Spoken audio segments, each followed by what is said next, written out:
Olá a todos, eu Marcos Camargo. Vamos falar sobre conforto térmico e também a parte de condicionamento de ar. Quando a gente fala de conforto humano, nós estamos falando sobre condições onde as pessoas se sintam bem. Quando nós temos temperaturas muito altas ou muito baixas, né, o desconforto é evidente. Com umidade alta e baixa é a mesma coisa, o desconforto também vem. Então, quando nós falamos em condicionamento de ar para que as pessoas tenham o conforto térmico, nós estamos falando em pegar ar bruto, vamos chamar de ar bruto assim, fazer aquecimento, resfriamento, umidificação e por aí vai. Podemos até fazer a parte de limpeza do ar nesse processo de preparo do conforto térmico.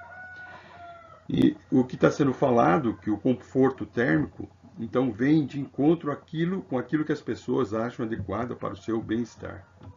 Os sistemas de acionamento de ar, eles foram criados para que o corpo humano se sentisse satisfeito, se sentisse bem. Tá? E para que a gente entenda essa parte de condicionamento do ar, como é que ele funciona e quais são os parâmetros de engenharia, a gente precisa entender também qual é a termodinâmica do corpo.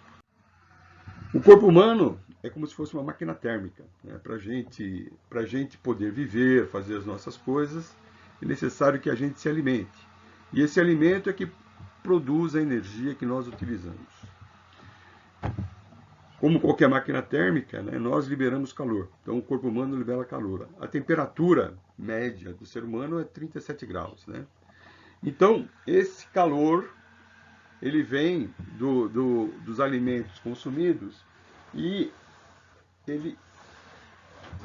ele faz toda uma gestão, tá, de energia. Então, nós, em ambientes mais frios, nós expendemos mais energia.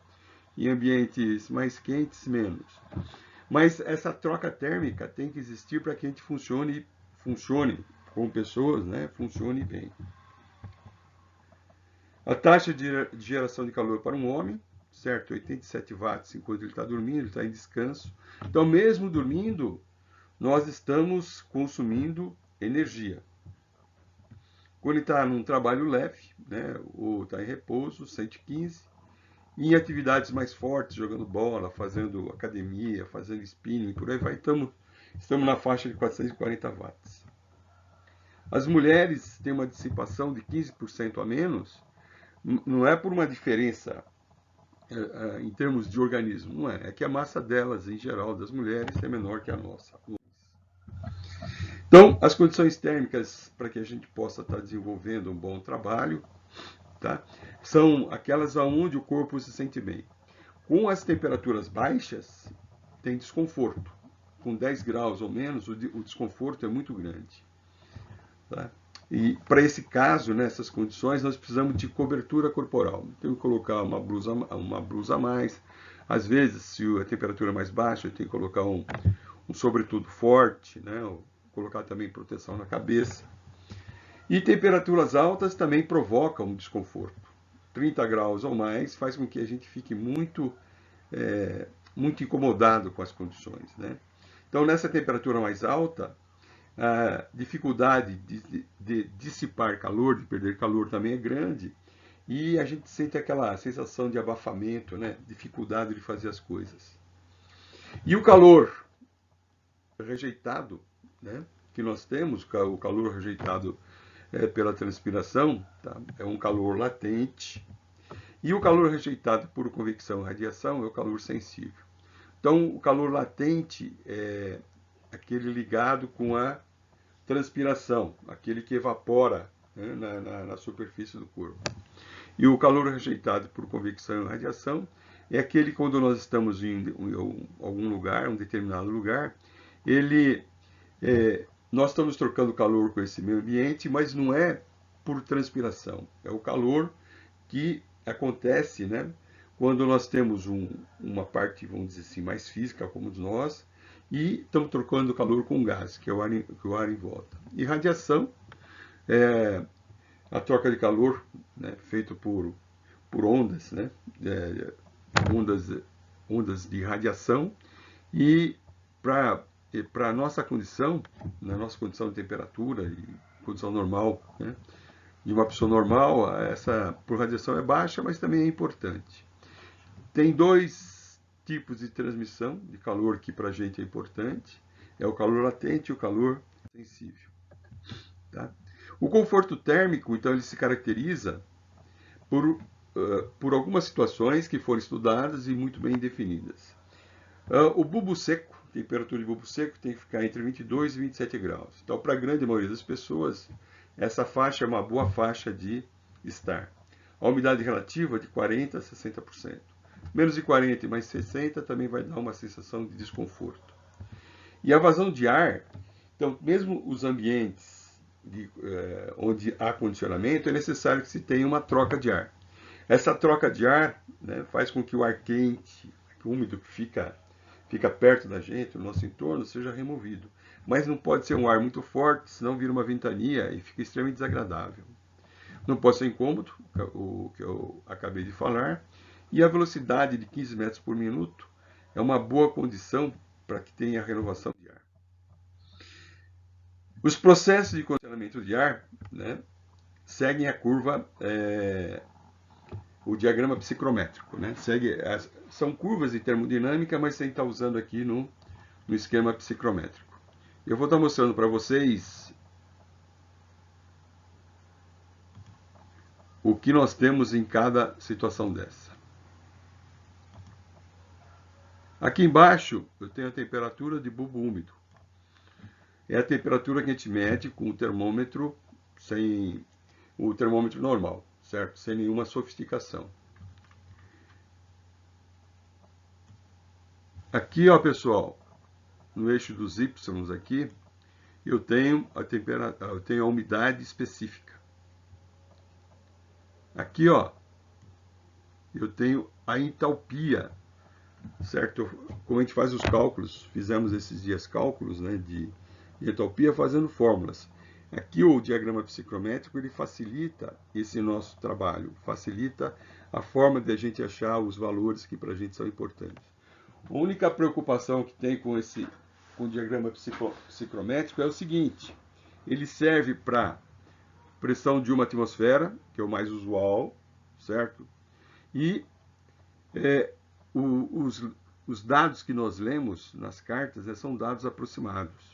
Então a gente precisa tomar cuidado na leitura para a gente não perder muito daquilo que é importante para os cálculos que nós vamos fazer. Então aqui, ó, eu tenho a umidade relativa. Aqui é específica, aqui o relativa são essas curvas. Correto? Nesse ponto que tem aqui, ó, nessa... Não ficou bom.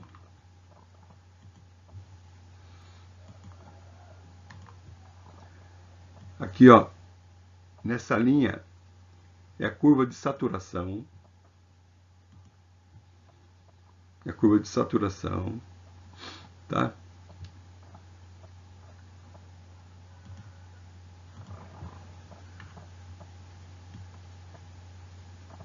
Essas retas aqui, ó, são o volume específico. E essas outras retas que descem aqui, ó, são a temperatura de bulbo úmido. Conhecendo duas variáveis, eu consigo estabelecer todas as outras através do diagrama psicrométrico. E o que é importante para a gente aqui são essas relações.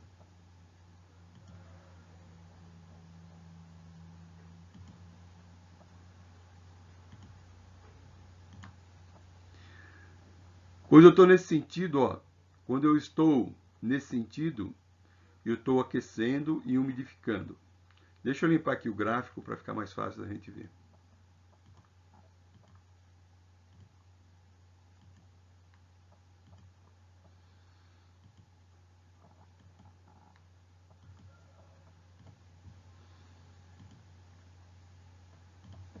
Ó, quando eu caminho nesse sentido, estou subindo aqui, ó, que é isso, eu estou aquecendo, a temperatura de bulbo úmido aumenta e eu estou aumentando a umidificação também. Quando eu venho no sentido contrário, que é esse sentido aqui, ó, está tendo um resfriamento e uma desumidificação.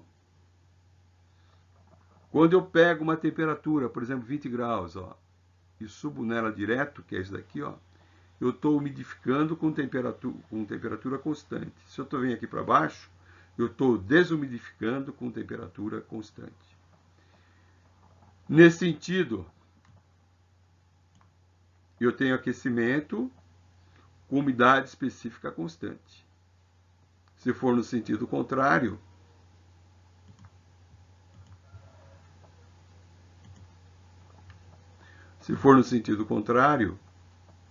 que esse daqui eu estou resfriando com umidade específica constante. Mas olha, a umidade específica se mantém, mas à medida que eu venho nesse sentido, quando eu vou no resfriamento, a umidade relativa ela aumenta. Quando eu venho nesse sentido, eu estou aumentando a temperatura, aqui, ó. A umidade específica se mantém e a umidade relativa lá cai. Ok, pessoal?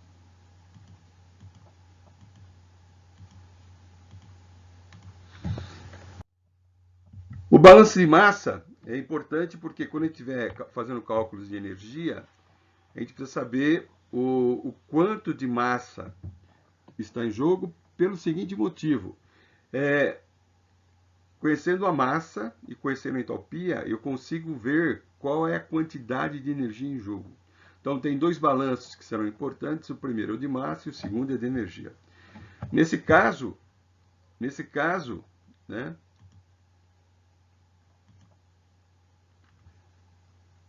é sempre, como a base nossa é o ar seco, a massa de ar seco que entra é igual a massa de ar seco que sai. Vazão mássica de ar seco que entra é igual a vazão mássica de ar seco que sai. A massa da água, certo? Eu tenho que somar toda a água, todo o vapor que entra e depois comparar com aquilo que está saindo. Só que, olha, a água, quando eu estou calculando o quanto de água tem no meu ar, eu pego a massa de ar seco e multiplico pela umidade específica. Massa de ar seco e multiplico pela umidade específica. Quando eu faço isso, eu tenho conteúdo de água. O balanço de energia é mais simples. Então, o balanço de energia, eu tenho aqui, ó, a quantidade de calor que está entrando, de trabalho, certo? E aqui eu somo todas as massas que entram com suas entalpias, que deve ser igual ao calor que sai, trabalho que sai, mais a somatória de todas as entalpias. Em geral, o trabalho ele é desprezado, né? Em geral, é aquele gerado pelo ventilador, certo? A maioria das vezes é por ventilador. Nesse caso, esse trabalho é desprezado. E a nossa equação fica só calor que entra, mais soma das entalpias de entrada, mais calor que sai, com soma das entalpias que saem. Os exercícios que tem aqui, ó, esse primeiro, uma pessoa produz 0,25 kg de umidade enquanto toma banho de chuveiro, 0,5 quando toma banho em uma banheira. Ele quer dizer o seguinte, quando você toma banho, né, depois que você está tomando banho, está saindo, você vê que forma aquele vaporzinho em volta do seu corpo. A água está evaporando. Então, uma família de 4 pessoas toma um banho uma vez por dia em um banheiro que não é ventilado. Tomando o calor de vaporização, que é esse daqui, 2.450 kJ por quilo, determine a contribuição dos banhos de chuveiro à carga de calor latente. Então, olha, eu tenho 4 pessoas vezes 0,25 dá 1 kg, 1 kg vezes 2.450 kJ por quilo, me dá isso. Então, esse valor é o resultado esperado. Ok? Tenho 4 pessoas, cada uma produz 0,25 kg de umidade. Eu faço vezes 4, tenho quanto de umidade eu tenho no total no banheiro, e aí multiplico pela entalpia correspondente. O segundo exercício é uma brincadeira, é claro, né? Então ele fala que uma galinha média que tem essa massa tem uma taxa metabólica média de 10,2, 3,78 sensível e 6,42 watts latente. Tá? Então uma parte evapora, e outra parte acontece pela transmissão de calor, normal, por radiação e convecção. Durante o período de alimentação normal. Se há 100 galinhas em uma sala de criação, determine a taxa de geração total de calor e a taxa de umidade da sala. Então, olha, eu tenho 100 galinhas. Cada galinha tem essa taxa metabólica. Então, o total de energia colocada em jogo é 1020 watts. O que gera a umidade é a evaporação. Então, eu vou ter 642 watts, que são 100 galinhas vezes o 6,42. Tá? Que dá isso, 0,42 kW, que é 0,642 kJ por segundo. Para eu saber a vazão máxima, né, eu divido esse calor latente que tem aqui pela entalpia de vaporização, que é essa daqui. Dividido um pelo outro, eu chego na vazão máxima. O exercício 3, uma loja de departamentos tem 120 clientes e 15 funcionários nos horários de pico, no verão. Determinar a contribuição das pessoas para a carga total de refrigeração da loja. Então, a taxa média de calor gerado é 115 watts. 70% é de calor sensível. Se bem que nesse caso, olha, é um dia quente, o que eu vou ter as duas transferências, duas transmissões de calor, né? Então, eu vou ter por calor sensível e por calor latente. Então, a resposta, olha, o calor sensível gerado é esse. Eu pego isso daqui, multiplico por 70%, né? E eu sei quanto de calor sensível vai ter. A diferença vai ser o calor latente. Então, o calor sensível é calculado 135 pessoas vezes 115. Tá? E multiplico por 0,7, que 70% de calor sensível. E o calor latente é isso daqui, ó, 135 vezes 0,3 vezes 115. Só para a gente fazer alguns exercícios, considerando calor latente e calor sensível. Existem situações onde os dois casos vão estar presentes, e existe situação onde um ou outro caso vai predominar. Tá? Então, em uma sala de cinema no inverno, quer dizer, no inverno, pessoal, não vai ter ninguém transpirando, né? 500 pessoas, cada uma delas gerando calor sensível de 70 watts. Estou assistindo um filme. As perdas de calor através da parede e janelas são estimadas em 130 mil BTUs por hora. Tá? Determine se o teatro precisa ser aquecido ou não. Então, olha, essa aqui é a resposta. Eu sei que as pessoas vão gerar isso daqui. Como é que eu chego nisso? Eu pego 500 pessoas vezes 70 watts. Chego aqui, ó, em 35 mil watts. 1 watt corresponde a 3,412 BTU por hora. Multiplicando, eu chego nesse valor. Como o cinema está perdendo, né, 130 mil BTUs e as pessoas estão gerando isso, provavelmente não, com certeza vou ter que colocar um aquecimento nesse cinema. E o quinto exercício, eu tenho uma taxa de renovação de 1,2 trocas de ar por hora. Então, eu tenho que determinar a carga sensível, latente total do edifício ao nível do mar, pressão, então, igual a uma atmosférica. Onde eu tenho as dimensões do edifício, certo? E eu sei que o ar externo está a 32 graus e 50% de umidade relativa. O edifício lá dentro tem que ser mantido a 24 graus e 50% de umidade relativa. Então, a resposta é essa daqui, ó. Qual é a carga térmica que eu tenho que achar? É 6,58 kW. A entalpia, certo? Para 32 graus, e aqui, ó, essa umidade específica, a entalpia para 32 graus é essa, 2.444,64 kJ. E para 50% de umidade relativa, certo? Eu tenho essa relação, que é 0,15